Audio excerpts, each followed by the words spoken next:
సత్య టాక్స్కి స్వాగతం. నేను సిహెచ్వి సత్యనారాయణ. ఈ దేశంలో లేబర్ చట్టాలనేది ఏ, చాలా కాలం నుంచి ఒక పెద్ద చర్చనీయాంశం అయిపోయింది.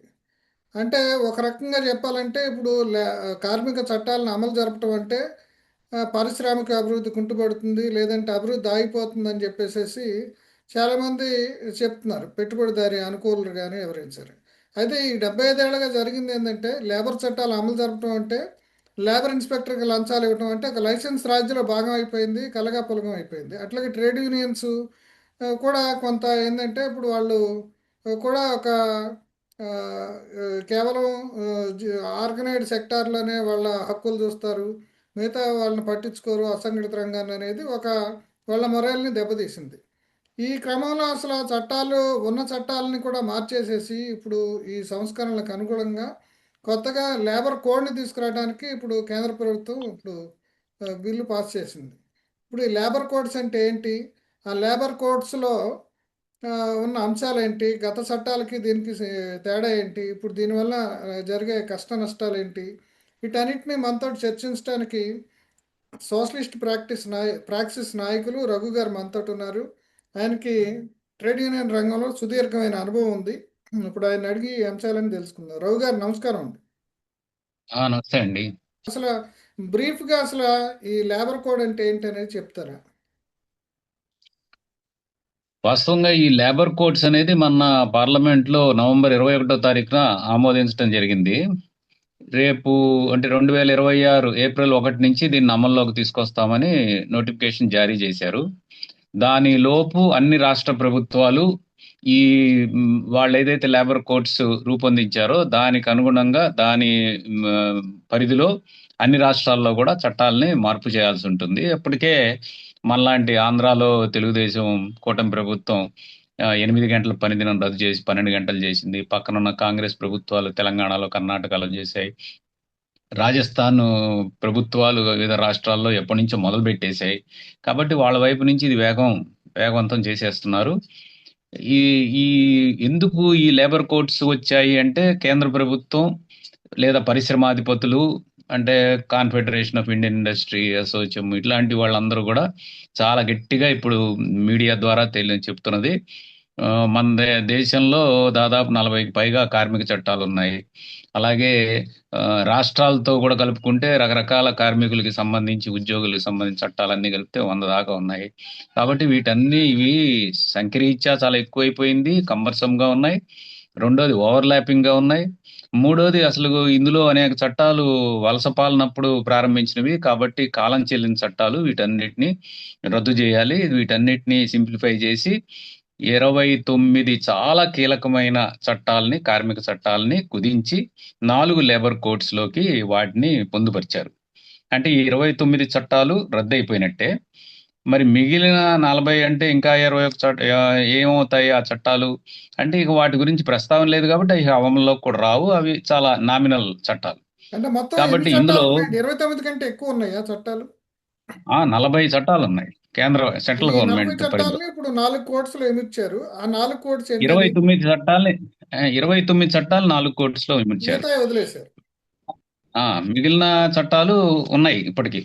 అయితే అదే అవి మరి. చాలా ప్రాధాన్యత ఇవి కాదు. ఉదాహరణకి trade union registration act, factory act, minimum wages act, bonus act, equal remuneration act, factory act, ESI PF acts ఇవన్నీ చాలా కీలకమైంది కార్మికులకి. ఆ 29 చట్టాలని ఇప్పుడు 4 కోడ్లోకి ఆ, కుదించేశారు.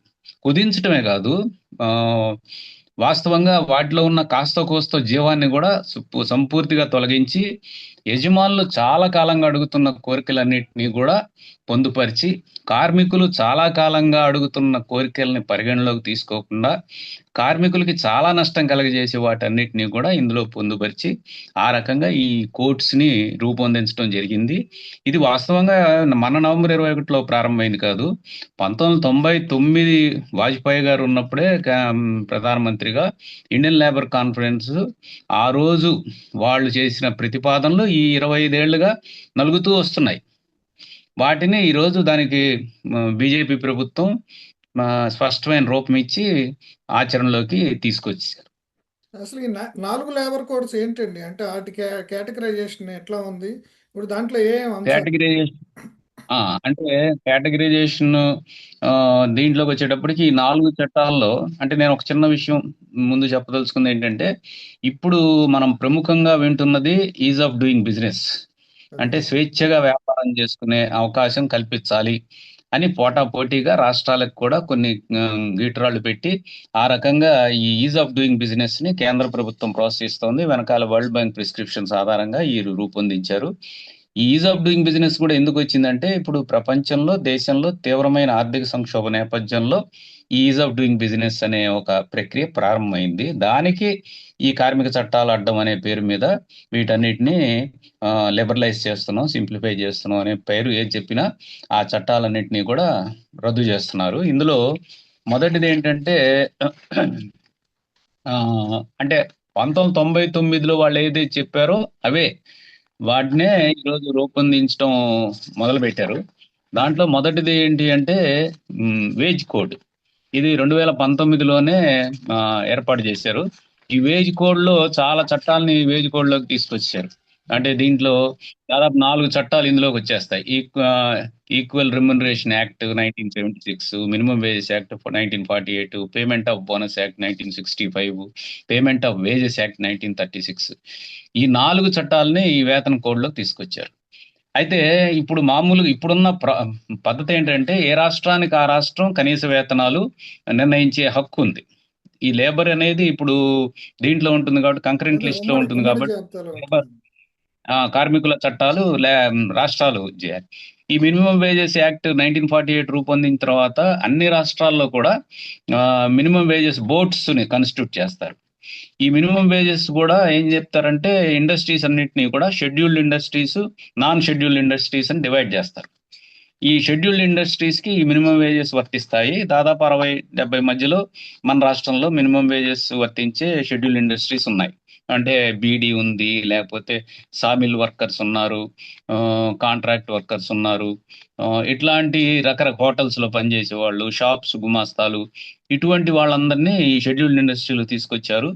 ప్రతి 2 ఏళ్లకో 3 ఏళ్లకో ఈ మినిమం వేజ్ బోర్డు మీట్ అవ్వాలి. లేదా వీడిఏ పాయింట్స్ 50 పాయింట్లు దాటితే అది మీట్ అయ్యి కనీస వేతనాలను అప్గ్రేడ్ చేస్తూ రావాలి. షెడ్యూల్ ఇండస్ట్రీస్ లో, నాన్ షెడ్యూల్ ఇండస్ట్రీలో ఇక అక్కడ యాజమాన్యం వాళ్ళ ఇష్టాలను బట్టి ఉంటుంది. ఇప్పుడు ఏం చేశారంటే దీంట్లో నేషనల్ ఫ్లోర్ లెవెల్ వేజ్ అని ఒకటి నిర్ణయించారు. ఓకే. ఈ నేషనల్ ఫ్లోర్ లెవెల్ వేజ్ కన్నా తక్కువ ఏ రాష్ట్రంలో కూడా మినిమం వేజ్ ఇవ్వకూడదు అని వినటానికి చాలా బాగుంటుంది. ఎందుకంటే అనేక రాష్ట్రాల్లో రకరకాలైన వేజెస్ ఉన్నాయి కాబట్టి వాటన్నిటినీ కూడా మేము ఒక తాటి మీదకి తీసుకొచ్చి ఎట్టి పరిస్థితుల్లో మినిమం వేజ్ మేమే నిర్ణయిస్తాం, దానికన్నా తక్కువ ఉండటానికి వీల్లేదు, ఎక్కువ ఇచ్చుకోవచ్చు అని పెట్టారు. అదే. ఇప్పుడు యాజ్ ఇట్ ఈజ్ ఎంత ఉంది? ₹178 ఉంది కేంద్ర ప్రభుత్వం ప్రకటించింది రోజుకి. అంటే దాదాపు 4,000 చిల్లర. అదే. వినటానికి ఏమో నేషనల్ లెవెల్ వేజే ఇక నిర్ణయం అయిపోయింది, మొత్తం అన్ని కూడా రాష్ట్రాలన్నిటిలో ఒకే స్థాయి వస్తుందంటారు. ఇప్పుడు ₹4,000 కన్నా నువ్వు తక్కువ ఇవ్వద్దు అంటే అన్ని రాష్ట్రాల్లో ఇప్పటికే 4,000 కన్నా చాలా ఎక్కువ ఇస్తున్నారు. అదే. రేపొద్దున వాడు 15,000 మినిమం వేజ్ నిర్ణయించి దీనికన్నా తక్కువ ఇవ్వద్దంటే 15,000 ₹1 ఇస్తారు తప్ప ఎవడు కూడా 30,000 40,000 ఇచ్చే పరిస్థితి ఉండదు. కాబట్టి ఈ మినిమం వేజ్ అనేది ఒక పెద్ద ఫ్రాడ్ ఈసారి సెంట్రల్ గవర్నమెంట్ ఈ నేషనల్ ఫ్లోర్ లెవెల్ వేజ్ అనే దాంట్లోకి తీసుకొచ్చింది.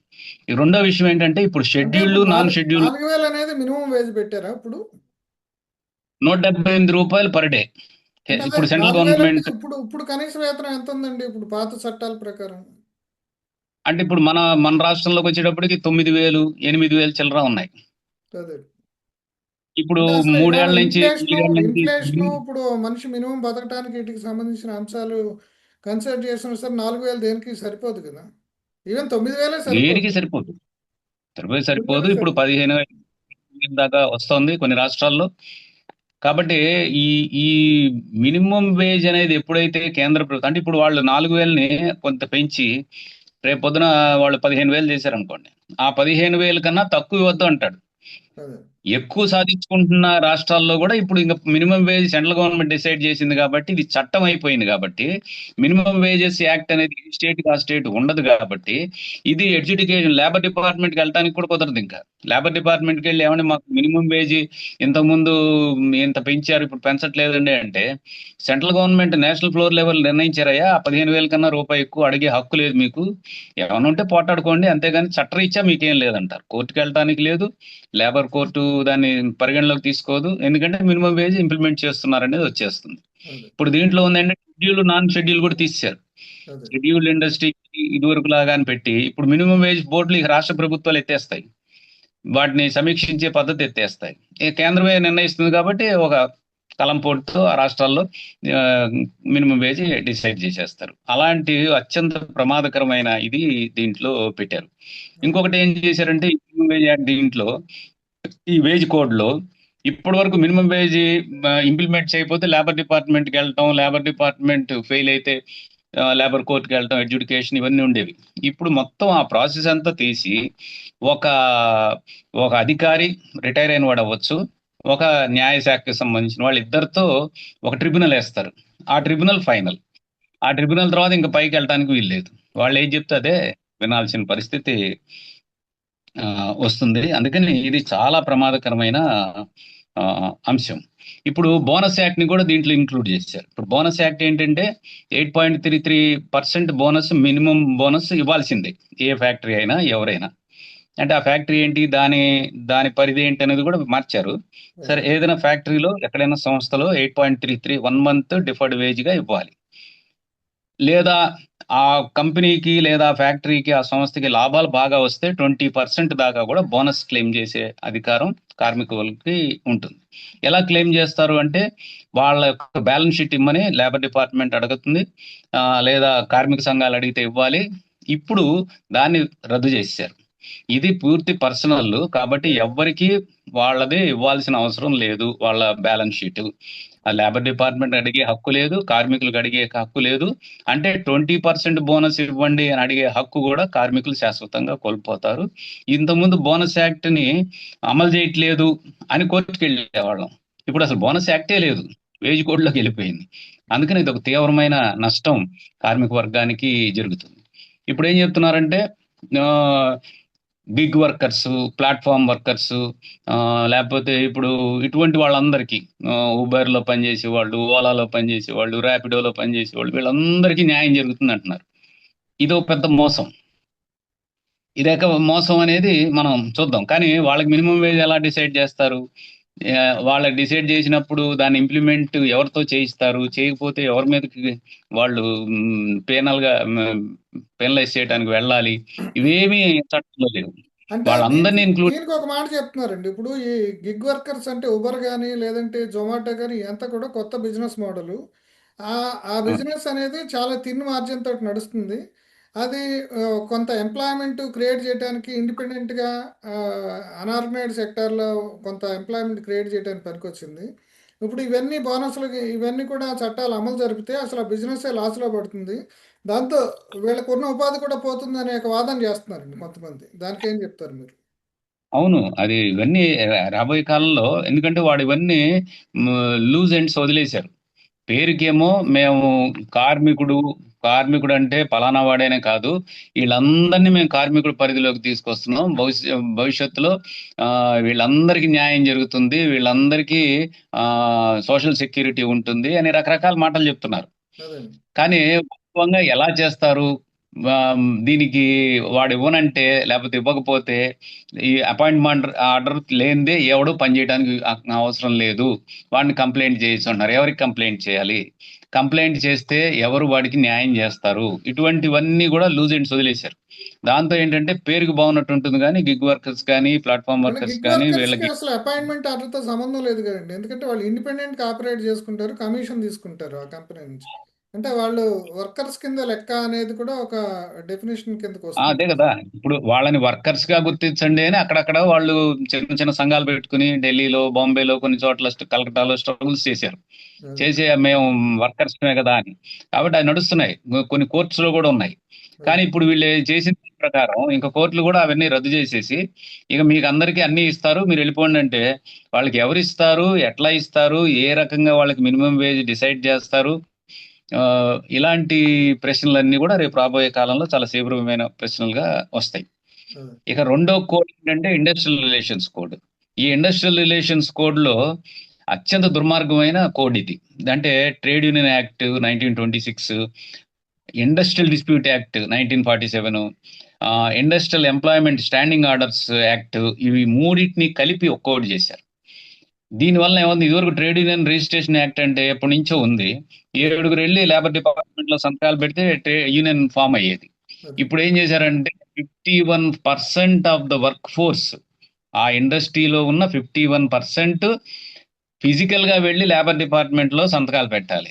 అదే మేము ఈ మధ్య ఒక ఆ, లారీ డ్రైవర్స్ యూనియన్ రిజిస్టర్ చేద్దాం స్టేట్ వైడ్ అని వెళ్ళాం. అదే ఎంతమంది ఉంటారంటే 2,000 మంది ఉంటారు మా సంఘంలో. అయితే 150 మందిని తీసుకొచ్చి లేబర్ డిపార్ట్మెంట్ ముందుకు తీసుకురండి, వాళ్ళ లేబర్ లైసెన్స్, వాళ్ళ డ్రైవింగ్ లైసెన్స్, ఆధార్ కార్డు తీసుకురండి. 150 మందిని రాష్ట్ర వ్యాప్తంగా ఎలా తెస్తామండి అంటే, అదే తెస్తేనే మీకు యూనియన్ ఫామ్, లేకపోతే లేదన్నాడు. అదే సింపుల్ గా చెప్పాడు, ఇంకా చాలా.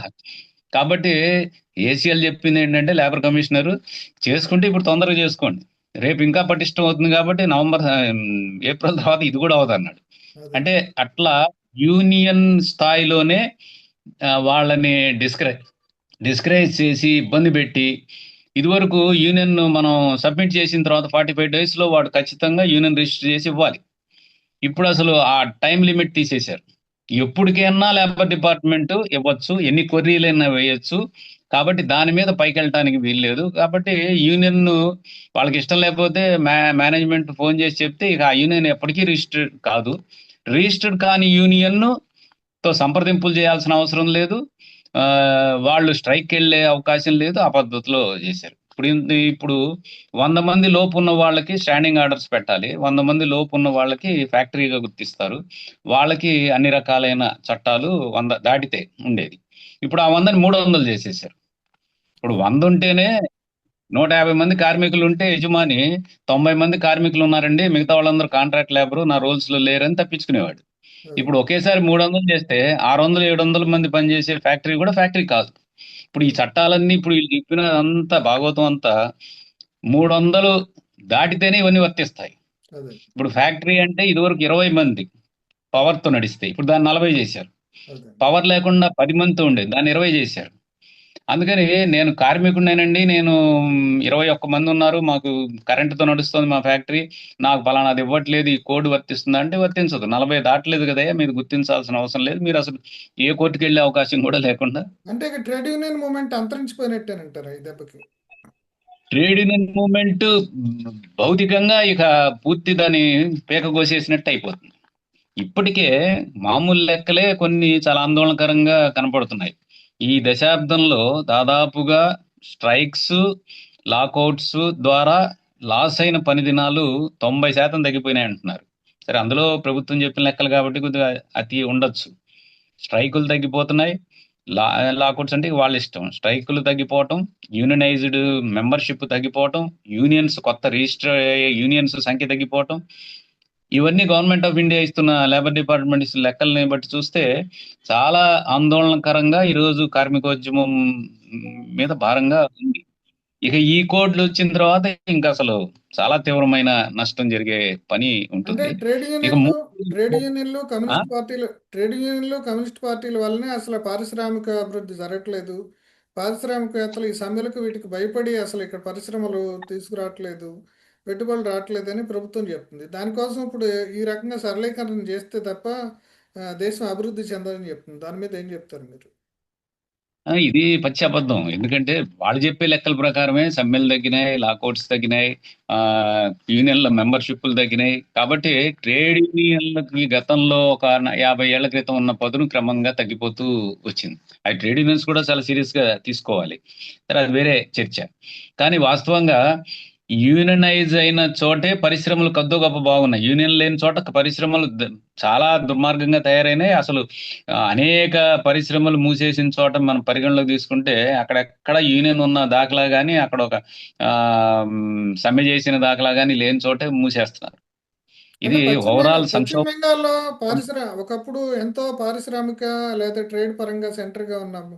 పశ్చిమ బెంగాల్లో ఇప్పుడు కమ్యూనిస్ట్ ప్రభుత్వం వచ్చి ట్రేడ్ యూనియన్ కమ్యూనిస్టుల ప్రాబల్యంతో అసలు పారిశ్రామిక అభివృద్ధి దెబ్బతిందని చెప్పేసి చెప్తున్నారు కదా, దాని మీద ఏం చెప్తారు మీరు? అంటే అదొక వరవడి కింద చెప్పారు, అదొక మైల్ స్టోన్ కింద. అదే ట్రేడ్ యూనియన్ వల్లనే దెబ్బతింటోంది ఈ అనేది చూస్తే, మరి ట్రేడ్ యూనియన్లు లేని రాష్ట్రాల్లో, బాగా అభివృద్ధి చెందిన రాష్ట్రాల్లో కూడా బాగా పారిశ్రామిక ఉద్యోగం దెబ్బతింటుంది ఇప్పుడు. ఆ, ట్రేడ్ యూనియన్లు పోని బెంగాల్లో లేకపోతే ఒక చోట ఒక ప్రాంతంలో ఉంటే ఉండొచ్చు, కానీ మొత్తం దేశంలో పారిశ్రామిక వృద్ధి ఎందుకు పడిపోయింది? ఎందుకని అది అఖిల భారత్ అదేంటి ప్రపంచ సూచీల్లో ఎందుకు కిందకి వెళ్ళిపోతున్నాం? సంపద ఎందుకు కొద్ది మంది చేతుల్లో పోగుపడిపోతుంది? ఇప్పుడు అదానికి, అంబానీకి, లేకపోతే ఇటువంటి వాళ్ళకి ఏం అడ్డం ఉంది? ఏం యూనియన్ ఉంది? వాళ్ళు ఎందుకు, వాళ్ళంతా బాగానే బ్రహ్మాండంగా పెరిగిపోతున్నారుగా, వాళ్ళని ఎవడు ఆపినోడు లేడు. కాబట్టి పరిశ్రమలు నడిచేవి నడుస్తున్నాయి. యూనియన్ల వల్ల పరిశ్రమలు పోతున్నాయి అనడానికి దాఖలా లేదు. ఇప్పుడు విశాఖ స్టీల్ ఉంది, యూనియన్ వల్ల విశాఖ స్టీల్ మూసేస్తుందంటే ఎవరైనా నవ్వుతారు. అదే విశాఖ స్టీల్ మూసేయడానికి కారణం ఏంటంటే ప్రభుత్వ విధానాలు, ఈరోజు వాళ్ళు తీసుకొస్తున్న ప్రైవేటీకరణ, ఈ విధానంలో వస్తున్న కీలకమైన అంశం. అదే అందుకని యూనియన్ల మీద, కార్మికుల మీద తోసేసి ఈ రోజు ఉన్న సంక్షోభ భారం నుంచి తప్పించుకోవడానికి వెతుకులాట ప్రారంభించారు తప్ప, వాస్తవంగా అయితే అది ఇప్పుడు కాదు, ఇంతకు ముందు కూడా కమ్యూనిస్ట్ ఉద్యమం ఉన్న చోటల్లా ఈ మాట చెప్తుండేవాళ్ళు. కానీ కమ్యూనిస్ట్ ఉద్యమం బలహీనపడిన ఇన్ని సంవత్సరాల తర్వాత కూడా ఇంకా ఆ మాట చెప్పడంలో ఉపయోగం లేదు. పరిశ్రమలు తీవ్రంగా దెబ్బతినిపోతున్నాయి. దీనికి కారణం సంక్షోభం, ప్రపంచవ్యాప్తంగా కమ్ముకొస్తున్న సంక్షోభం. దాన్ని నుంచి బయటపడే అవకాశం కానీ, ఆ శక్తి కానీ ఈరోజు పాలక వర్గాలకి, గవర్నమెంట్స్ కి లేకుండా ఇప్పుడు పోయింది. సమ్మె చేస్తే ఉద్యోగం ఊడుతుంది అనే ఒక కండిషన్ కూడా ఈ లేబర్ కోడ్ లో పెట్టారని చెప్పేసి చెప్తున్నారు. అవునండి, అవును. అదేంటండి ఇది? ఇప్పుడు దీంట్లో ఏంటంటే ఇదివరకు అంటే పబ్లిక్ యూటిలిటీ సర్వీసెస్ అనేవాళ్ళు. అంటే ఎలక్ట్రిసిటీ, ట్రాన్స్పోర్ట్, లేకపోతే ఆయిల్ రంగం, ఇటువంటి వాటిని పబ్లిక్ యూటిలిటీ సర్వీసెస్ అని central government, state government every year దాన్ని రెన్యూ చేసి ప్రకటిస్తుంటారు. ఆ పబ్లిక్ యూటిలిటీ సర్వీసెస్ లో సమ్మె చేయాలంటే 14 రోజుల ముందు నోటీస్ ఇవ్వాలి. అదే నాన్ పబ్లిక్ యూటిలిటీ సర్వీసెస్ లో 14 రోజులు నోటీస్ ఇవ్వాల్సిన అవసరం లేదు. ఇప్పుడు ఏం చేశారంటే అన్ని పరిశ్రమల్లో 60 రోజుల ముందు సమ్మె నోటీస్ ఇవ్వాలి. సమ్మె నోటీస్ ఇచ్చిన తర్వాత సమ్మె తెక్కకూడదు.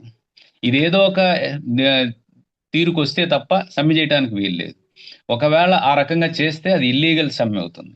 అదే ఇదివరకు సమ్మె కాకుండా టూల్ డౌన్ కానీ, లేకపోతే మాస్ క్యాజువల్ లీవ్స్ కానీ, స్లో డౌన్ కానీ, ఇట్లాంటి కొన్ని నిరసన మ్, ఇవి పద్ధతులు ఉండేవి.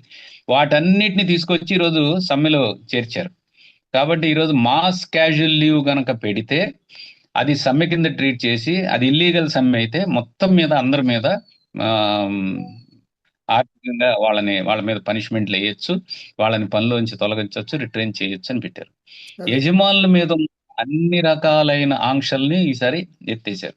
ఇదివరకు జైల్లో పెట్టే అవకాశం కూడా ఉండేది, అవన్నీ తీసేసి ఈజ్ ఆఫ్ డూయింగ్ బిజినెస్ పేరు మీద వాడు ధైర్యంగా పని చేసుకోవటానికి, వ్యాపారం చేయటానికి, పరిశ్రమలు అభివృద్ధి చేయడానికి అవకాశం కల్పించాలి. కాబట్టి ఆ రకమైన స్పిరిట్ యజమానులకు కల్పించాలి అనేది దీంట్లో ఉన్న అంతర్లీనంగా ఉన్న విషయం. దాన్ని ఓపెన్ గానే ఇప్పుడు చెప్తున్నారు యజమానులందరూ, ఇది చాలా మంచి ఇదని. ఇంకా 3, 4 గురించి కూడా చెప్పండి.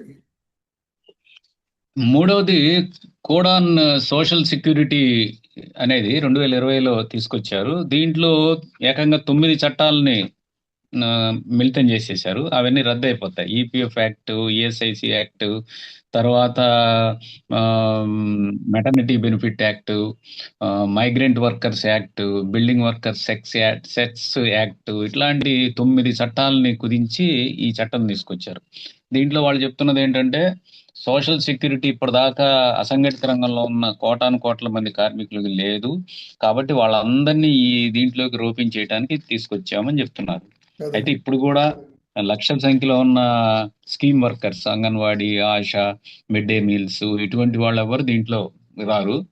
అలాగే గ్రామీణ ఉపాధి హామీ కార్మికులు రారు, గ్రామాల్లో పనిచేసే కార్మికులు రారు. ఇటువంటి వాళ్ళు ఎవరిని దీంట్లో అంటే ఇంక్లూడ్ ఇంకొకటి చేయలేదు. అండి, ఈ ఇటీవల కాలంలో పేద రాష్ట్రాల నుంచి మైగ్రేషన్స్ వస్తున్నాయి. మనం తెలుగు రాష్ట్రాల్లో ఎక్కడ ఉమ్, చూసినా సరే, బీహారు, యూపీ, ఒరిస్సా వంటి అవును. పేద రాష్ట్రాల నుంచి వాళ్ళు చిరునామా తెలియని కార్మికులందరూ వస్తున్నారు. ఈ మధ్య హైదరాబాద్లో సిగాచిలో కానీ లేదంటే ఉమ్. వైజాగ్లో కానీ జరిగిన చోట వాళ్ళు చనిపోయిన వాళ్ళ చిరునామా కూడా తెలియదు. అసలు వాళ్ళు ఎక్కడి నుంచి వచ్చారో ఉమ్. ఏంటో కూడా తెలియదు.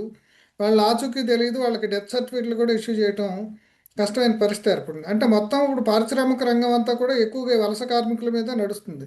మరి వాళ్ళకి సంబంధించి ప్రత్యేకంగా ఏమి దీంట్లో హక్కులు కానీ సోషల్ సెక్యూరిటీ కానీ ఏమన్నా దీంట్లో పెట్టారా ఈ కోడ్లో? అంటే ఈ కోడ్లో వాళ్ళందరికీ పెట్టామని చెప్తున్నారు. వాళ్ళందరికీ ఈ శ్రమ్ పేరు మీద నమోదు చేసుకోవాలని చెప్తున్నారు. నమోదు చేసుకుంటే వాళ్ళకి రకరకాలైన బెనిఫిట్స్ అన్ని ఇస్తాము అని పైకి చెప్తున్నారు. కానీ వాస్తవంగా సమస్య ఎక్కడ వస్తుందంటే ఇప్పుడు ఈ ఈ సోషల్ సెక్యూరిటీ యాక్ట్ లో వీళ్ళు పెట్టిన అంటే ఇందాక మనం చెప్పుకున్న గిగ్ వర్కర్స్, ప్లాట్ఫామ్ వర్క్ వీళ్ళందరికీ పిఎఫ్లు, ఈఎస్ఐలు ఇవన్నీ కూడా ఇవ్వటం సాధ్యం అవుతుంది అని చెప్తున్నారు. ఎలా సాధ్యం అవుతుంది అంటే దానికి యజమానుల దగ్గర నుంచి కొంత డబ్బు వసూలు చేసి వీళ్ళ దగ్గర నుంచి కూడా కొంత డబ్బు వసూలు చేసి ఒక వెల్ఫేర్ ఫండ్ పెట్టి లేదా కార్పొరేట్ సోషల్ రెస్పాన్సిబిలిటీ దీంట్లో దాని నుంచి కొంత వసూలు చేస్తాం. చట్టాలని అతిక్రమించారనే పేరు మీద కొంతమంది యజమానుల నుంచి వసూలు చేసిన డబ్బు ఇదంతా పూలప్ చేసి ఇది కార్మికులకి వాళ్ళకి అందించే పని చేస్తామని చెప్తున్నారు. అయితే ఈ సమస్య ఏంటంటే 20 మంది దాటితేనే ఏ ఫర్మ్ అయినా 20 మంది దాటితేనే దాంట్లో వాళ్ళని కార్మికులుగా వీళ్ళు గుర్తిస్తారు. ఈ చట్టాలన్నీ వర్తిస్తాయి. కాబట్టి 20 మంది లోపు ఉంటే ఎటువంటి చట్టాలు వర్తించవు. అడిగే హక్కు కూడా లేదు. ఆ రకంగా దీన్ని మోసం చేసే పని అంటే చేస్తున్నారు. ఇప్పుడు నిర్మాణ రంగంలో కానీ లేదంటే పరిశ్రమల్లో ఉండే అడ్హాక్ లేబరు కాంట్రాక్ట్ లేబరు అసలు వాళ్ళు ఎక్కడి నుంచి వస్తారనేది తెలియదు. వాళ్ళు నాకు తెలిసి వాళ్ళకి అపాయింట్మెంట్ ఆర్డర్లు కానీ వాళ్ళు నమోదు చేయడం కూడా ఏముండదు. ఏ రోజుకి ఆ రోజు వాళ్ళు పని చేసుకుంటారు. నెక్స్ట్ డే పని ఉంటే వాళ్ళని తీసుకుంటారు, లేకపోతే వీళ్ళైతే ఒక వారం తీసుకుంటారు. మరి వీళ్ళందరినీ నమోదు చేసుకోవటం, వీళ్ళందరికీ సోషల్ సెక్యూరిటీ కల్పించడం అనేది సాధ్యం అవుతుందా? అంటే వాస్తవంగా అయితే సాధ్యం కాదు. ఇక ట్రేడ్ యూనియన్స్ ఈ చట్టాలు, ఈ కోర్ట్స్‌కి వ్యతిరేకంగా పోట్లాడుతూనే చాలా పనులు కూడా చేయాల్సి వస్తుంది రేపు రాబోయే కాలంలో. వీళ్ళు చెప్పే మాయ అంతా కూడా ఊరికే మాటల్లో ఇది మాయ అని కాదు. ఆచరణలో కూడా వీళ్ళని ఎండగట్టాల్సిన పరిస్థితి ప్రభుత్వాన్ని ఉంటుంది కాబట్టి కొన్ని చేయాల్సి ఉంటుంది. కానీ మొత్తం మీద బిల్డింగ్ వర్కర్స్ ఉన్నారు. వాళ్ళ అడ్రస్సులు తెలుస్తాయి. వాళ్ళకి రేషన్ కార్డులు ఉంటాయి. మన ఆంధ్ర వాళ్ళే ఉంటారు. కానీ వాళ్ళందరికీ అపాయింట్మెంట్ ఆర్డర్ ఎవరిస్తారు? ఆ ఇంట్లో పనిచేసే యజమాని అపాయింట్మెంట్ ఆర్డర్ ఇవ్వడు కదా! మా ఇంట్లో నెల రోజులు పనిచేసే కూలీకి నేను ఇవ్వను. మరి ఆ మేస్త్రి ఇస్తాడా? మేస్త్రికి ఇచ్చే హక్కు ఉందా? మేస్త్రి కార్మికుడా? యజమానా? ఇలాంటివేవి తేల్చకుండా ఇదేదో మొత్తం వాళ్ళ మీద వదిలేసి ఆ రకంగా చేసి పైన మసిపూసి మారేడుకాయ అంటారే ఆ పద్ధతిలో వీళ్ళు చేసుకుంటూ వస్తున్నారు. ఇంకొకటి ఏంటంటే ఈ సోషల్ సెక్యూరిటీ దీంట్లోకి వచ్చేటప్పటికి పిఎఫ్ ఇదివరకు 12% ఉండేది. యజమాని 12% కార్మికుడు 12. దాన్ని ఇప్పుడు 10% చేశారు. 10% చేసి ఎందుకంటే కార్మికుడు 2% మిగులుతుంది కదా అంటున్నారు. కార్మికుడు 2% మిగిలేదేముంది? యజమానికి కూడా 2% మిగిలిపోతుంది శాశ్వతంగా. ఇదివరకు ఆ 2% కార్మికుడికే చివరిలో వచ్చేది కదా! అందుకని పైకి అట్లాంటి మాటలు చెప్తూ చేస్తున్నారు. ఇప్పుడు బిల్డింగ్ వర్కర్స్‌కి దీనికి సంబంధించి ఒక సెస్ పెట్టారు. దాంట్లో ఏంటంటే ఇదివరకు 15,00,000 ఎంతో దాటితే బిల్డింగ్ యొక్క ఇది అతను సెస్ కట్టాలి. 10% 12% దాకా. ఇప్పుడు దాన్ని ఏకంగా 1% చేసేసి ఆ బిల్డింగ్‌ది 40,00,000 చేశారు. 40,00,000 లోపు బిల్డింగ్ అయితే అసలు సెస్ కట్టాల్సిన అవసరం లేదు. ఆ పని కూడా 1% సెస్ చేశారు. అంటే ఇట్లా కార్మికులకి మంచి చేస్తున్నాం అనే పేరిట మీద రకరకాలైన పనులు చేసుకుంటూ ఇప్పుడు వచ్చారు. ఈఎస్ఐ, పిఎఫ్, పెన్షన్ ఈ మూడు సంగతి ఏంటండి? ఇప్పుడు ఈఎస్ఐ, పిఎఫ్ ఉంటాయా? వాళ్ళు పెన్షన్స్ అనేవి ఇప్పుడు చాలా చోట్ల తీసేశారు. ఫ్యూచర్లో తీసేసారు. పెన్షన్స్ పరిస్థితి ఏంటి? దాని గురించి ఏమైనా ప్రస్తావన పెన్షన్ ఉందా? అదే పెన్షన్ అనేది అసలు వాస్తవంగా థర్డ్ బెనిఫిట్ అని అంటే పెన్షన్ అంటే ఈఎస్ఐ, పిఎఫ్, గ్రాట్యుటీ, పెన్షన్ ఈ మూడు రావాలి హక్కుగా. ఇప్పుడు పెన్షన్ అనేది ఇక రేపు రాబోయే కాలంలో పెన్షన్ అనే దాన్ని ఒక ఇదివరకున్న చట్టాన్ని కూడా తొలగించేసి దాన్ని కూడా ఇప్పుడు దీంట్లో కలిపేయటంతో గ్రాట్యుటీ ఇస్తాము. ఇదివరకు 5 సంవత్సరాలు పనిచేస్తేనే గ్రాట్యుటీ అన్నారు. మేము దాన్ని 1 ఇయర్ చేసేసామన్నారు. 1 ఇయర్ చేసినా కూడా కంటిన్యూస్ గా నీకు గ్రాట్యుటీ వస్తుంది. వాస్తవంగా 1 ఇయర్ చేస్తే అదే. అంటే 240 రోజులు 240 రోజులు పని దినాలు చేస్తే అతనికి గ్రాట్యుటీ ఇస్తాము. మరి 239 రోజులు చేస్తే తీసేస్తే గ్రాట్యుటీ రాదు. ఇదివరకు ఏమయ్యేది, ఎప్పుడైనా సరే 5 సంవత్సరాలు కంటిన్యూస్ చేస్తే గ్రాట్యుటీ, మధ్యలో యజమాని తొలగిస్తే గ్రాట్యుటీ వచ్చేది, అదే ఇల్లీగల్ రిట్రెంచ్మెంట్ అయితే. ఇప్పుడు అది తీసేశారు. తీసి ఇప్పుడు యజమానికి హక్కు ఇచ్చారు. వాడు ఇప్పుడు 240 రోజుల్లో ఒక రోజు తగ్గించి వాడిని పక్కన పెడితే వాడు ఖచ్చితంగా ఇక గ్రాట్యుటీ వాడికి శాశ్వతంగా కోల్పోయే పరిస్థితి ఉంటుంది. అందుకని ఇది ఇంకొక ఆ, పెద్ద ప్రమాదం తీసుకొచ్చి పెట్టారు. ఆ సరే, ఇవన్నీ ఇదివరకు అప్రెంటిస్ ని కార్మికుడిగా గుర్తించేవాళ్ళు. ఇప్పుడు అప్రెంటిస్ అనేది ఈ కోడ్ లో తీసేసి అతను శాశ్వతంగా అప్రెంటిస్ చేసుకుంటాడు. ఈ కోడ్స్ లో ఉన్న ఇంకో ప్రమాదం ఏంటంటే ఫిక్స్డ్ టర్మ్ ఎంప్లాయ్మెంట్, ఎఫ్టిఈ అని పెట్టారు. అదే ఎఫ్టిఈ ఏంటంటే అతను 2 ఏళ్ళు కానీ 3 ఏళ్ళు కానీ 4 ఏళ్ళు కానీ యజమాని ప్రభుత్వానికి తెలియజేసి ఈ 5 ఏళ్లకి నేను పని పెట్టుకుంటున్నాను వీళ్ళని అని చెప్పేస్తే సరిపోతుంది. అదే ఇదివరకు ఎలా ఉండేదంటే పెరినియల్ వర్క్ లో పని చేస్తుంటే అతను ఒక రోజు చేసినా 50 రోజులు చేసినా సంవత్సరం చేసినా అది ప్రూవ్ చేసుకోగలిగితే అతను పర్మనెంట్ ఎంప్లాయీగా యజమాని గుర్తించాల్సి వచ్చేది. ఇప్పుడు అసలు పర్మనెంట్ అనేది ఇక రాబోయే కాలంలో ఉండదు. ఎన్ని సంవత్సరాలు చేసినా ఫిక్స్డ్ టర్మ్ ఎంప్లాయ్మెంట్ హక్కే ఉంది కాబట్టి అలాగే చేయించుకుంటాడు. అదే contract labour abolition and regulation act అనేది ఏదైతే 1970లో వచ్చిందో అది ఇంకా నల్ అండ్ వైడ్ అయిపోతుంది. ఇంకా దాని వల్ల ఉపయోగం కూడా ఏం లేదు. ఏమండి, నేను పర్మనెంట్ స్వభావం కలిగిన పనిలో చేస్తున్నాను, 10 ఏళ్ల నుంచి చేస్తున్నాను, నన్ను పర్మనెంట్ చేయండి అని ఎలక్ట్రిసిటీ బోర్డులోను, ఆర్టీసీలోను, రైల్వేలోను, ఇలాంటి పబ్లిక్ సెక్టార్లో లేకపోతే పెద్ద పెద్ద ప్రైవేట్ రంగంలో పనిచేసే వాళ్ళు అడిగితే చట్టం ఉండేది. ఇప్పుడు అది లేనే లేదు. యజమానికి అవకాశం ఇచ్చారు కాబట్టి అతను ఫిక్స్డ్ టర్మ్ ఎంప్లాయ్మెంట్ లోకి వెళ్ళిపోతాడు. ఇక అతను మాట్లాడే హక్కు కూడా ఇప్పుడు ఉండదు. అంటే ఆ చట్టం మహిళలు రాత్రిపూట పనిచేయటానికి కావాల్సిన వెసులుబాటు కల్పించారని చెప్తున్నారు. మరి అదే అది సమయంలో అసలు ఏంటంటే వాళ్ళు పగల పని చేస్తేనే మహిళలకు సెక్యూరిటీ లేదు, చాలా చోట్ల వేధింపులు రకరకాల ఇవి జరుగుతున్నాయి కదా. మరి ఇప్పుడు దీనికి ఏంటి, నైట్ టైం వాళ్ళు పని చేస్తున్నప్పుడు వాళ్ళకి రక్షణ ఏంటి? అర్ధరాత్రి అప్పుడు ఇంటి దగ్గర దించుతారా? వాళ్ళని ఏంటి దించాలి. దానికి సంబంధించిన ఇప్పుడు అంశాలు ఫ్యాక్టరీ ఏమన్నా? యాక్ట్, అది ఫ్యాక్టరీ యాక్ట్ లోకి వస్తుంది. ఫ్యాక్టరీ యాక్ట్ లో ఏం చేశారంటే మహిళలకి రాత్రి పూట కూడా పని చేయాల్సిన ఇది పెట్టారు. పెట్టి దానిలో ఏం చెప్పారంటే యజమాని ఆమెకి భద్రత కల్పిస్తూ ఇంటి దగ్గర నుంచి ఫ్యాక్టరీకి, ఫ్యాక్టరీ నుంచి మళ్ళా పని అయిపోయింది ఇంటి దగ్గర దించాలి. అదే ఇది అతని మీద, అతను చేయకపోతే మాత్రం అతని మీద యాక్షన్ తీసుకుంటాం అని చెప్పారు. ఇది ఎంత అదే గంభీరంగా ఉంటుందంటే ఏ కార్మికురాలు ఎంతమంది అసలు ఈ చిన్న చిన్న అన్స్కిల్డ్ లేబరు రాత్రిపూట్ల పనిచేసి పెద్ద పెద్ద స్కిల్డ్ దీంట్లోనూ లేదా వీళ్ళకే దిక్కులేని పరిస్థితి, ఆటో డ్రైవర్లు వాళ్ళు రేపు చేశారు, ఇది రోజు పత్రికల్లో చదువుతాం. కాబట్టి విమెన్, మహిళలకి రాత్రిపూట పని అని పెట్టడం ద్వారా ఇక మొత్తం కుటుంబాన్ని గుంజేసే పనిలోకి ఈరోజు వ్యవస్థ వెళ్తోంది అనేది మనకి స్పష్టంగా కనపడుతుంది. అందుకని ఫ్యాక్టరీ యాక్ట్ లో ఈ తీవ్రమైన అమెండ్మెంట్ ఉంది.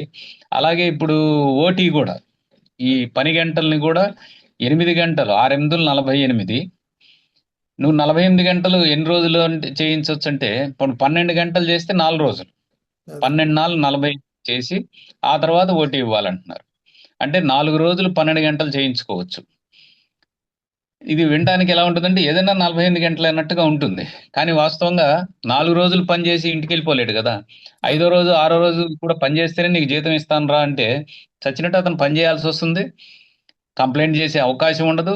అంటే ఆ రకంగా ఓటీ అనేది చూపించి ఆ, ఆ రకంగా వర్కర్ని ఏదైతే హక్కుగా 8 గంటలు నేను మనిషిగా జీవించడానికి అని పోరాడాడో అది ఇప్పుడు ఎత్తేసి లాభాపేక్ష అనే పేరు చూపించి డబ్బులు సంపాదించుకుంటాడు, కార్మికుడు ఆ, వనరులు పొందుతాడు అనే మాటలు చెప్పి ఈ ఓటీ అనే దాన్ని అతి దారుణంగా ఇంట్రడ్యూస్ చేసే పని చేశారు. ఇదివరకు 8 గంటల తర్వాత 9వ గంట నుంచి డబుల్ ఓటీ ఇచ్చేవాళ్ళు. అదే ఇప్పుడు ఆ దాన్ని 12 గంటల తర్వాత ఓటీ అవుతుంది. ఓకే.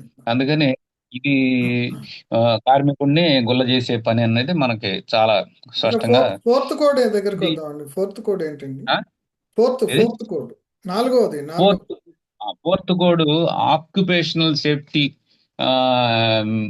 కోడ్ అని 2020. దీంట్లో 13 చట్టాలను కలిపేసి ఈ ఆక్యుపేషనల్ సేఫ్టీ కోడ్ తయారు చేశారు. ఇందులోకి వస్తుంది factory act, motor transport workers act, beedi workers act, contract labour abolition act, migrant workers act, building workers act, ఇవన్నీ దీంట్లోకి 13 చట్టాలని దీంట్లోకి తీసుకొచ్చేశారు. ఇక ఈ ఆక్యుపేషనల్ సేఫ్టీ అనే పేరు మీద కార్మికుడిని, ఇందాక మనం చెప్పుకున్నాం ఫ్యాక్టరీ యాక్ట్, నేను ఇందాక చెప్పాను. దీంట్లో ఉన్న ఈ థ్రెషోల్డ్స్ అన్నింటినీ పెంచేశారు. 10 పవర్ లేకుండా పనిచేసేది 10 నుంచి 20 చేశారు. పవర్తో పనిచేసి 20 నుంచి 40 చేసేసారు.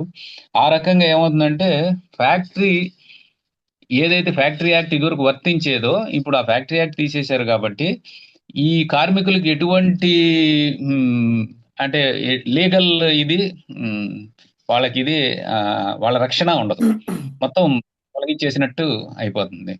వాళ్ళు ఎక్కడికి వెళ్ళి కంప్లైంట్ చేసుకుంటానికి లేదు. ఆ, మ్, డైరెక్ట్ గానే దోపిడీకి గురయ్యే పని ఉంటుంది. ఇదివరకు కాంట్రాక్ట్ లేబరు 20 మంది కన్నా ఎవరినైనా పెట్టుకునేటట్టయితే అతను లైసెన్స్ తీసుకోవాలి. ఇప్పుడు ఆ 20ని 50 చేసేసారు. అదే కాబట్టి అతను 49 మంది పెట్టుకుని కాంట్రాక్ట్ వర్కర్స్. ఇప్పుడు పెద్ద పెద్ద కాంట్రాక్టర్స్ ఏం చేస్తున్నారంటే వాళ్ళు సబ్ లీజు ఇంకా సబ్ లీజులు ఇచ్చుకుంటూ 50 మంది లోపు పెట్టుకుంటే ఇంకా వాళ్ళకి ఎవరికి ఏ చట్టము వర్తించదు. అదే కాంట్రాక్ట్ లేబర్ చట్టం ఏమో ఎగిరిపోయింది.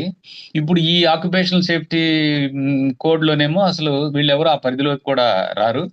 అందుకని ఇది చాలా తీవ్రమైన నష్టాన్ని కలగజేస్తుంది. ఇప్పుడు అపాయింట్మెంట్ లెటరు ఖచ్చితంగా ఇవ్వాలి అని పెట్టారు దీంట్లో. ఎవరిస్తారు అపాయింట్మెంట్ లెటరు? 50 మంది లోపు ఉన్న వాళ్ళకి ఇవ్వాల్సిన అవసరమే లేదు, ఎందుకంటే వాళ్ళు ఈ పరిధిలోకే రారు.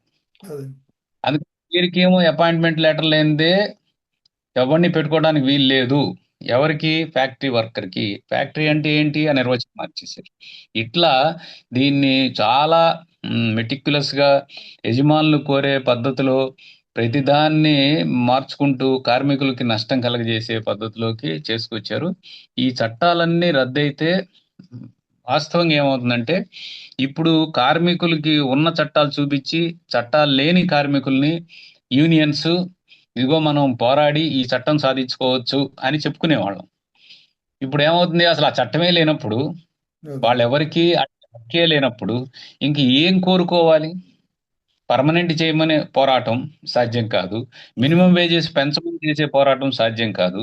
యూనియన్ పెట్టుకోవటం సాధ్యం కాదు. సమ్మె చేయటం సాధ్యం కాదు. మరి ఇంక ఇవేవి కానప్పుడు ఇంక కార్మికుడు దేనికోసం పోరాడాలి? పోరాటానికి కాగితం మీద ఉన్న చట్టం కూడా ఇంక లేచిపోయింది. అదే అది ఇంక మనం ఇంక పోరాటం ఇంక కనీసం యూనియన్ బలంగా ఉండి లేకపోతే ఇదిగో ఈ చట్టం ఉంది మాకు ఎందుకు అమలు చేయట్లేదు అని అడగటానికి అవకాశం ఉండేది. ఇప్పుడు అది కూడా ఇప్పుడు అంతమైపోయింది. ఈ అందుకని కోడ్ అనేది ఎప్పటి నుంచి అమల్లోకి వచ్చే అవకాశం ఉందండి ఇప్పుడు? అంటే మళ్ళీ స్టేట్స్ ఏప్రిల్ దీన్ని 1 అప్రూవ్ చేయాలంటున్నారు కదా? అవును, స్టేట్స్ అన్ని రూపొందించాలి చట్టాలని. అదే స్టేట్ పరిధిలో దీన్ని పరిధిలో చట్టాలని రూపొందించాలి. చాలా స్టేట్ గవర్నమెంట్స్ ఓకే చేసేసినాయి, ఇచ్చేసినాయి. అదే ఆ, కొన్ని రాష్ట్రాలు ఇంకా ఇప్పుడు నల్లగొల్లలు ఆంధ్రప్రదేశ్ పడుతుంది. తెలంగాణ ప్రభుత్వాల పరిస్థితి ఏంటండి? వీళ్ళు మొదటి నుంచే ఓకే చేశారుగా. అదే వీళ్ళకి ఏమి అవసరమే లేదు. ఓకే అండి. కాంగ్రెస్ పైన బ్యానర్లు కట్టుకుని దీనికి మేము వ్యతిరేకం అని పార్లమెంట్ లో సోనియా గాంధీ గారు చెప్పిన కర్ణాటకలో అమలు చేయటం మొదలు పెట్టేశారు. ఆ, తెలంగాణలో అమలు చేయటం మొదలు పెట్టేశారు. అందుకని ఇక ఇప్పుడు నేను మీ ద్వారా తెలియజేసుకుంది ఏంటంటే ట్రేడ్ యూనియన్స్, ముఖ్యంగా జాతీయ కార్మిక సంఘాలు, అందులో కూడా వామపక్ష ట్రేడ్ యూనియన్స్, వామపక్ష పార్టీలు సీరియస్గా తీసుకోవాల్సింది ఏంటంటే ఈ 75 ఏళ్ల నుంచి మనం చెప్తూ వచ్చినవి, ఆ చట్టాలు ఏవైతే ఉన్నాయన్నావో అవి నిర్వీర్యం అవుతూ వచ్చినాయి.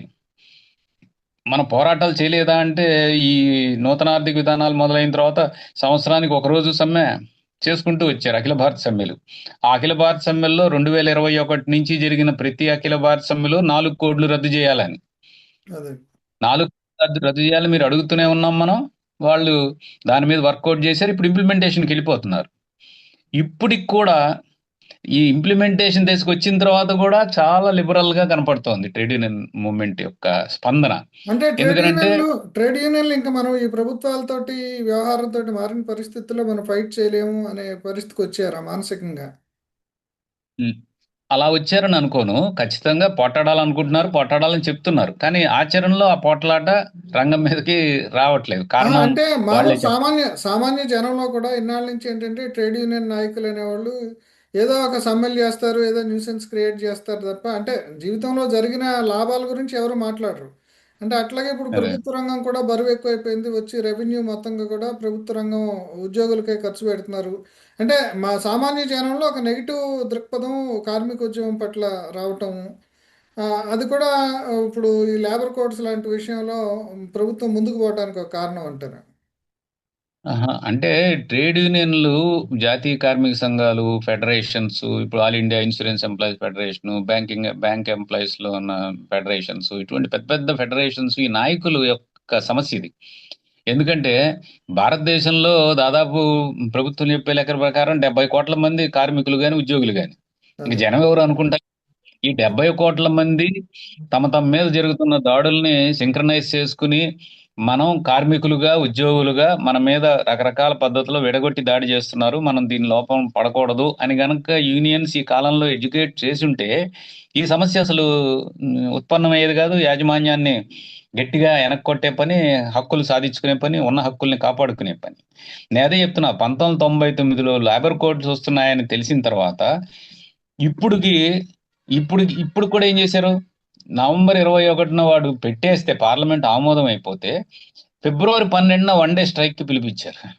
అదే. 3 నెలల తర్వాత ఏమి సంకేతం వెళ్తుంది కార్మికులకు కానీ, ప్రభుత్వానికి కానీ, యాజమాన్యాలకు కానీ? అందుకని కార్మిక సంఘాలు చాలా సీరియస్ ఇంట్రాస్పెక్షన్ చేయాలి. ఆ, ఈ పద్ధతిలో వదిలేస్తే ఇంకా ఈ కోర్ట్స్ అమలు అయిపోయిన తర్వాత ఇంకా మనం చేయగలిగింది ఏమి ఉండదు. అందుకని ఈ లోపు మళ్ళా రేపు జనవరి 9 ఎప్పుడో మీట్ అవుతారంటున్నారు అఖిల భారత స్థాయిలో. అప్పుడైనా సీరియస్ తీసుకుని ఏదో రోజువారీ కార్యక్రమాలు కాకుండా సీరియస్ దీనికి మ్, ఆ, పోరాటానికి వెళ్ళాల్సి ఉంటుంది. అంటే ఇప్పుడు పోరాటానికి వెళ్తే అంటే లేబర్ కోడ్స్ కి ఇప్పుడు దీనికి ఇప్పుడు ప్రస్తుతం పారిశ్రామిక అభివృద్ధి, క్యాపిటలిజం ఇవన్నీ మాట్లాడుతున్నారు కాబట్టి ఈ లేబర్ కోడ్స్ కి ఆల్టర్నేటివ్ గా ఇవి ఉంటే బాగుంటుంది అనేది ఏమన్నా అప్పుడు ఈ ట్రేడ్ యూనియన్స్ ప్రపోజ్ చేసే ప్రయత్నం చేయలేదా అప్పుడు వరకు? అంటే వయా మీడియాగా ఇప్పుడు నెగోసియేషన్స్ చేసేటప్పుడు ఒక ఆల్టర్నేటివ్ పాత్, అంటే గ్లోబలైజేషన్ విషయంలో కూడా అదే వచ్చింది. గ్లోబలైజేషన్ వద్దన్నారు కానీ ఆల్టర్నేటివ్ ఏం చెప్పలేదని చెప్పేసి చెప్తున్నారు. ఇప్పుడు అట్లాగే ఈ లేబర్ కోడ్స్కి ప్రత్యామ్నాయంగా ఈ రకంగా ఉంటే కార్మిక విధానం బాగుంటుంది, ఈ రకంగా చట్టాలని అంటే కాలం చెల్లిన చట్టాలు ఎట్లా తీసేయాలి. ఎందుకంటే అంతకుముందు లైసెన్స్ రాజు కూడా చాలా భయంకరంగా ఇప్పుడు ఆ, ఒక ఇబ్బంది కలెక్ట్ చేస్తుంది. అటు పారిశ్రామికవేత్తలకు ఇబ్బంది కలెక్ట్ చేసింది, ట్రేడ్ యూనియన్స్కి అందరికి కూడా. ఆ లైసెన్స్ రాజు అనేది ఒక విలన్గా అయిపోయింది. దాంట్లో భాగం అయిపోయింది కార్మిక చట్టాలు అమలు జరపడం. న్యాయం కంటే కూడా లంచాలు తీసుకోవటం, ఇన్స్పెక్టర్లు చెలాయించడం, ఇది ఒక విలన్ లాగా అయిపోయింది. ఇటువంటి పరిస్థితుల్లో మరొక ఆల్టర్నేటివ్ని ప్రపోజ్ చేయడానికి ట్రేడ్ యూనియన్స్ ఎందుకు ప్రయత్నం చేయట్లేదు? చేసే ట్రేడ్ యూనియన్స్ నాకు తెలిసినంత వరకు ఫైనాన్స్ మినిస్టర్ని కలిసి కొన్ని ప్రతిపాదనలు ఇచ్చినాయి, లేబర్ మినిస్టర్ని ఇప్పుడు కాదు, ప్రతి సంవత్సరము బడ్జెట్ కి ముందు కలుస్తూ ఉంటారు, ప్రతిపాదనలు ఇస్తుంటారు, రాస్తూ ఉంటారు, వ్యాసాలు వస్తూ ఉంటాయి, ఉపన్యాసాలు చెప్తూ ఉంటారు. ఆల్టర్నేటివ్స్ ఇప్పుడు ఉన్న చట్టం అమలు చేయించుకోవటమే సాధ్యం కావట్లేదు. ఎందుకు మనం ఈ ఉన్న చట్టాన్ని సాధ్యం చేసుకోలేకపోతున్నాం అనేది సీరియస్ ఇంట్రాస్పెక్షన్ జరగాలంట నేను. ఆ రకంగా చేయటం ద్వారా కార్మికుల తరఫున నిలబడే ట్రేడ్ యూనియన్స్, ముఖ్యంగా వామపక్ష కార్మిక సంఘాలు సీరియస్ గా ఈ విషయం మీద ఆలోచన చేయాలి. చేస్తే ఇప్పుడు గిగ్ వర్కర్స్, లేకపోతే platform workers, home based workers, ఇప్పుడు కొత్తగా ఐటీ వర్కర్స్, ఇట్లాంటి వీళ్ళందరూ వస్తున్నప్పుడు మరి వీళ్ళందరికీ హక్కులు కాపాడడానికి ఆ, ఎలా పోరాడాలి, ఆ చట్టంలో వస్తున్న మార్పుల్ని అర్థం చేసుకుని వాటికి ప్రతిగా ఎట్లా మనం రెస్పాండ్ అవ్వాలి అనేది సీరియస్ గా తీసుకుని చెయ్యాలి. ఈ మధ్య ఆ, విజయవాడలో ర్యాపిడో డ్రైవర్స్ సమ్మె చేశారట. ఎవరికి తెలియదు. ఎక్కడ చిన్న వార్త వచ్చింది, ర్యాపిడో డ్రైవర్ చెప్తున్నాడు, మా కమిషన్ సరిపోవట్లేదని అందరూ ఆపేసాం సార్. ఆపితే 8 గంటలు 9 గంటల తర్వాత వాడేదో కమిషన్లో కొంత మాకు ఇది ఇచ్చాడు. ఆ, ఉమ్. ఎవరు మమ్మల్ని పట్టించుకోవట్లేదని అతను ఏదో చెప్పుకొచ్చాడు.